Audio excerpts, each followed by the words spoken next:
मंच पर आसीन रहमानी फाउंडेशन के महासचिव रहमानी सर, कॉलेज के प्राचार्य भोला सर, यहाँ उपस्थित मेरे प्राध्यापकगण और प्रिय छात्रों, मैं यहाँ पर उपस्थित हुई हूँ बेस्ट स्टूडेंट ऑफ ईयर के अवार्ड्स के लिए नाम घोषित करने के लिए। उससे पहले मैं कुछ बताना चाहूंगी। आप 2 वर्ष तक यहाँ बीएड किए, कोई 1.5 वर्ष से यहाँ पर बीएड कर रहा है, तो कोई अभी आया है।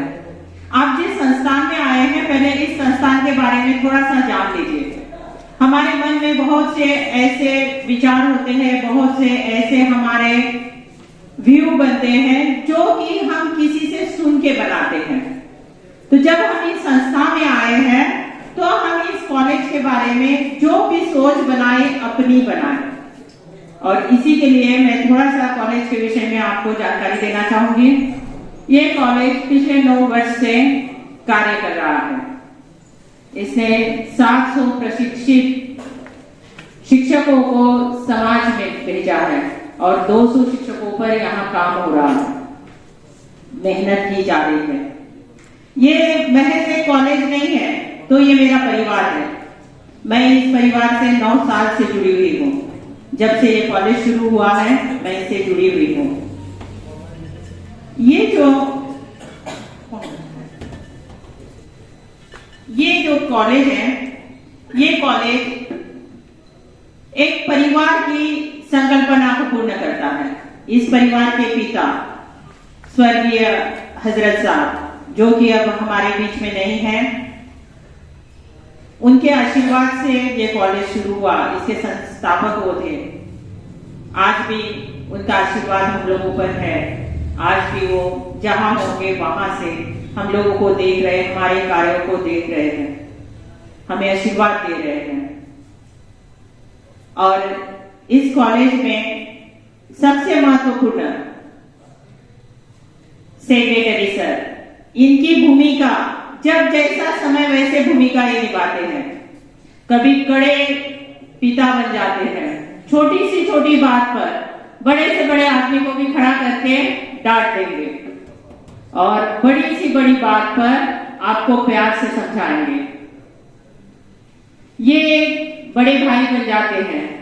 कोरोना काल का एक छोटा सा उदाहरण आपको देना चाहूंगी। राजन जी को भी शायद याद होगा। राजन सर के परिवार में किसी व्यक्ति की तबीयत खराब हो गई, उनके परिवार के सदस्य की बहुत ज्यादा तबीयत खराब हो गई।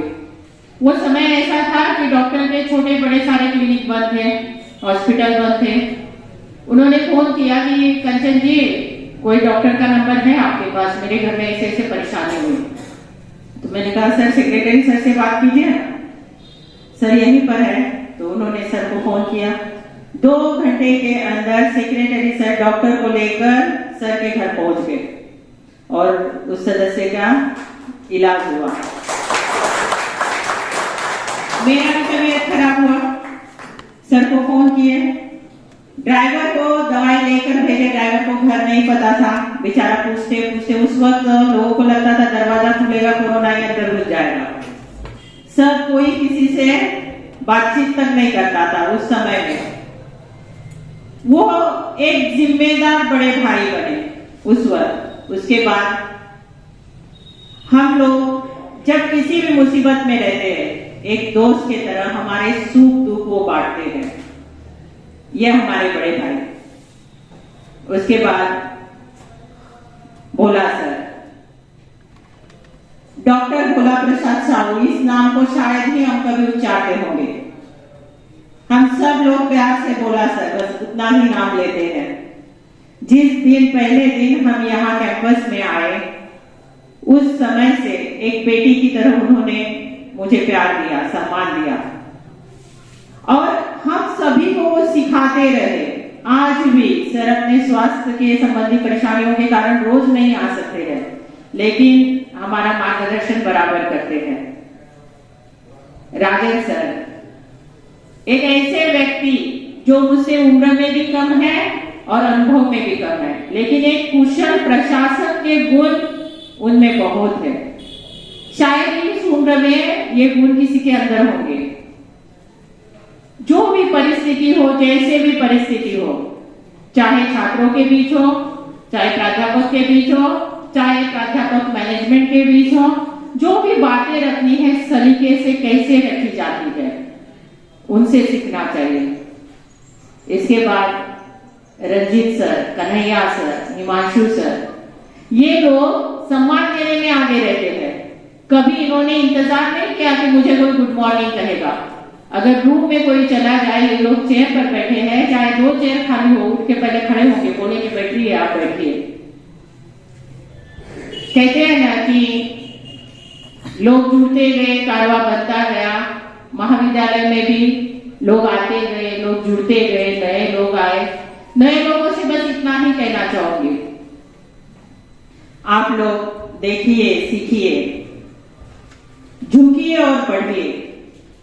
देखना है हमें अपना व्यवहार, हमें सामने वाले का व्यवहार, हमें सीखना है उन चीजों को जो चीजें हमें आगे बढ़ाएंगी। झुकना है वहां जहां हमें ज्ञान प्राप्त करना है और आगे बढ़ना है। जब ये सब चीजें आएंगी तो आपको आगे बढ़ने से कोई नहीं रोक सकता है। कहते हैं ना कि ताकतवर सैनिक से कुछ नहीं होगा, सिर्फ ताकतवर सैनिक से आप युद्ध नहीं जीत सकते हैं। उस सैनिक के साथ साथ एक कुशल सेनापति होना आवश्यक होता है। मैं गर्व से ये बात आपके सामने में रखना चाहूंगी कि रहमानी बीएड कॉलेज 9 साल के लंबे समय में किसी छोटे से छोटे विवाद में भी नहीं रहा है। इस कॉलेज का जो संचालन हुआ है, इसमें हजारों लोग इससे जुड़े हैं, हजारों लोग। छात्र भी हमारे 900 हैं, हमारे कर्मचारी, हमारे छात्रों के अभिभावक, हजारों लोग बनते हैं, सब इससे जुड़े हैं। लेकिन आज तक एक छोटे विवाद में भी रहमानी बीएड कॉलेज नहीं रहा है। इसकी पहचान समाज में इसके अनुशासन के लिए होती है। आप लोगों को बुरा भी लगता है कि क्या मैम बच्चों की तरह आप लोग बोलते रहते हैं, ऐसे कीजिए, टाइम नहीं पहना, ये नहीं किया, वो नहीं किया। बेटा वही पहचान है। हमारी शिक्षा से हमारी पहचान बनती है। एक प्रशिक्षित शिक्षक जो यहाँ से ट्रेनिंग करके किसी स्कूल में जाता है, वो शिक्षक, उसमें जो बदलाव आया है वो बदलाव हमारा ट्रेनिंग है। सेक्रेटरी सर हमेशा कहते हैं, कंचन जी आप लोग जो ये मेहनत कर रहे हैं ना, ये आज आपको फल नहीं देगा। आज भले ही बच्चों को जो लगने दीजिए, लेकिन ये आपको ये 8 साल बाद, 10 साल बाद आपको ये नजर आएगा। जब स्कूलों में आपके बच्चे पढ़ाएंगे, सिर्फ आपके बच्चे रहेंगे और वो स्कूलों का माहौल बदल जाएगा, तब आपको ये नजर आएगा। और हम उसी दिन का इंतजार कर रहे हैं और ईश्वर ने चाहा तो दिन बहुत जल्द आएगा। अभी हम देखते हैं जितने भी शहर में स्कूल है, उन स्कूलों में 1-2 शिक्षक हमारे है ही है। आप जिन स्कूलों में इंटर्नशिप करें, हर स्कूल में रहमानी बीएड कॉलेज के शिक्षक उपस्थित है। यहाँ पर बेस्ट की परिभाषा, बेस्ट वो नहीं है बेटा जो बहुत अच्छा नंबर लाता है, बेस्ट वो भी नहीं है जिसके पास बहुत सारा ज्ञान होता है। बेस्ट वो होता है जो अपने उस ज्ञान को सही दिशा में सही तरीके से प्रस्तुत कर सके। आपके पास बहुत ज्ञान है, लेकिन आप उसको अगर किसी को दे ही नहीं पाएंगे तो आप वो नहीं बन पाएंगे जो आपको बेस्ट कर लाएगा। एक सादगी होनी चाहिए आपके बातों में, आपके विचारों में।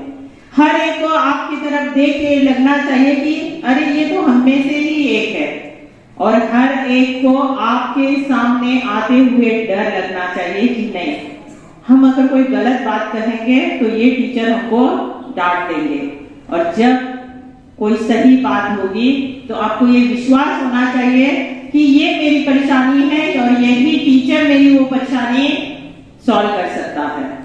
इतना विश्वास जिस दिन आप अपने छात्रों के बीच लाइएगा, आप बेस्ट कहलाइएगा। हम रहमानी बीएड कॉलेज में हर वर्ष एक अवार्ड देते हैं, best student of the year. इसके लिए कुछ नियम है। पहला है आपकी उपस्थिति, क्योंकि आप अगर उपस्थित नहीं रह पाएंगे तो आप उन चीजों को सीख नहीं पाएंगे, ट्रेनिंग पूरा नहीं कर पाएंगे, और अगर आपकी ट्रेनिंग अधूरी रह जाएगी तो आप बेस्ट नहीं बन पाएंगे। दूसरा है अनुशासन। एक शिक्षक स्वयं अनुशासित रहेगा तभी वो अपने विद्यार्थियों में अनुशासन ला सकता है, नहीं तो आपके टीचर होने का कोई फायदा नहीं है जो आपके होते हुए बच्चे क्लास में हल्ला करेंगे। अनुशासित होना बहुत जरूरी है। स्वयं में अनुशासन लाइए, तभी आप बच्चों को बोल पाएंगे कि आपको समय से आना है। आप ही लेट पहुंचिएगा, बच्चों को बोलेंगे कि आप समय से नहीं आते हैं, तो आप उसे प्रभावी ढंग से बोल नहीं पाएंगे। तीसरा है आपका नॉलेज। ऐसा नहीं है कि सिर्फ इन चीजों से आप अच्छे शिक्षक बन जाइएगा। बेस्ट बनने के लिए नॉलेज की भी जरूरत होती है, और इसके लिए पढ़ते रहिए, सीखते रहिए। और चौथा और महत्वपूर्ण है आपका आचरण। आचरण हमेशा वैसा हो जो आपको सम्मान प्रदान करे। वो आचरण कभी भी नहीं कीजिए जो आपको कहीं भी विवाद में ले आए। जब आप कुछ अच्छा करने चाहते हैं तो आपको बुराइयों का सामना करना पड़ेगा, बहुत मुश्किलों का सामना करना पड़ेगा। बुरी चीज बहुत जल्दी मिलती है और अच्छी चीज के लिए मेहनत करनी पड़ती है, और वो जो मेहनत है वो मेहनत आपको करनी है। और ये सब गुण एक विद्यार्थी में है, और उसी को आज मैं मंच पर आमंत्रित करना चाहूंगी। सत्यम वस्त।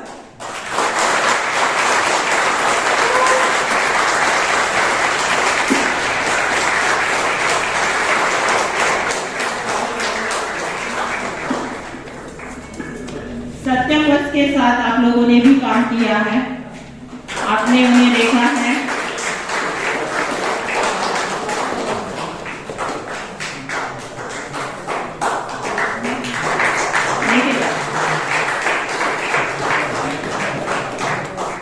रुको रुको,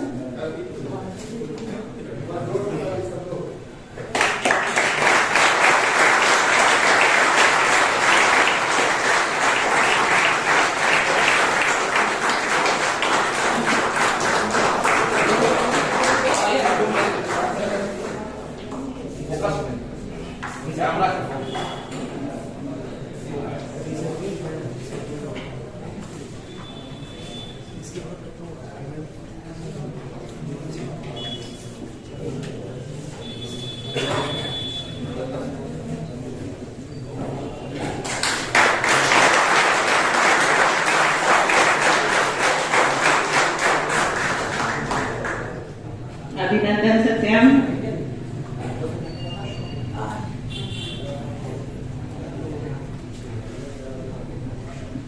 यह मिसाल है आप लोगों के लिए, और हम नए मिसाल कर सकते हैं। और मैं चाहूंगी कि अगले वर्ष हम इस अवार्ड को एक नहीं बहुत सारे प्रदान करें। हम खुद कंफ्यूज हो जाए कि किसको बेस्ट स्टूडेंट अवार्ड दे।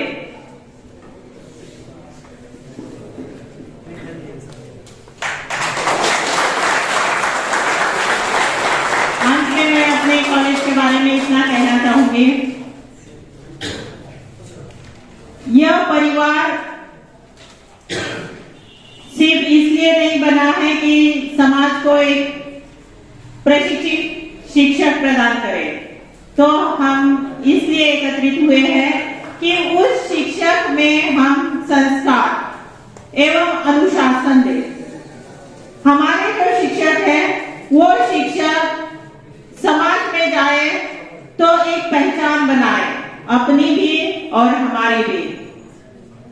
हम इस परिवार में जब काम करते हैं तो हमारे बीच में वैचारिक मतभेद बहुत होते हैं, और होने भी चाहिए। जहां चार विद्वान लोग बैठेंगे वहां वैचारिक मतभेद जरूर होंगे, लेकिन मनभेद नहीं होने चाहिए जो हम लोगों में नहीं है।